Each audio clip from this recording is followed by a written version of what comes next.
5, 4, 3, 2, 1. So today's your lucky day. Hurry up, you just won $1 million. All you have to do is just click the link.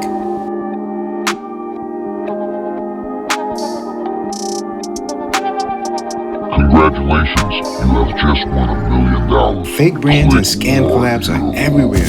When I tell you, sometimes I get to the point I don't even pick up my own phone. What's that? Just the emergency. I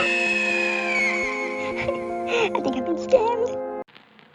Scammers are annoying, and it's a shame that they target innocent people like us, trying to build our brands and channels to better our life and others. But unfortunately, America breeds good hustlers and bad ones too. And just being aware of having knowledge and what to do can save you a whole lot of money we all need and time we don't have to waste. On today's episode, I break down some easy preventions and some lookout for tips that can help you identify what's a prize or a potential collab that can help or hurt your hard work.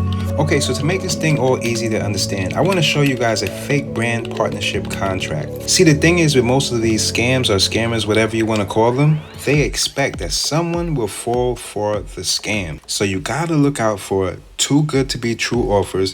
9 out of 10 times, scam alert. Never open any links before checking the authenticity of the company. Like some would say, just do your Googles. Because in these times, technology is being used for good and bad. And let's just say the duplication has been a big thing in the social media era.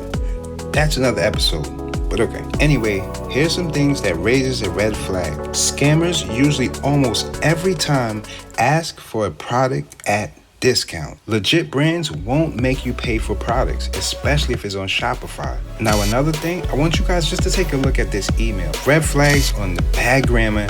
Now, bad grammar doesn't always necessarily mean a scam, but okay. Now let's take a look at this contract. They never had anything to sign. Usually brands send you a contract with an NDA VIA link where you can sign electronically and get a copy. Red flag. So where does this all leave us? What should we do? How could we tell? Relax, just relax. Take a deep breath, sub the channel.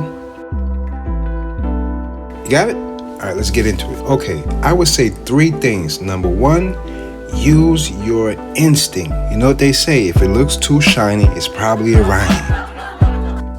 Number 2, look for contacts. At least 3 forms of, communication, just to have, some references so you can go to different places and just ask around about. I would say for number 3, get a lawyer.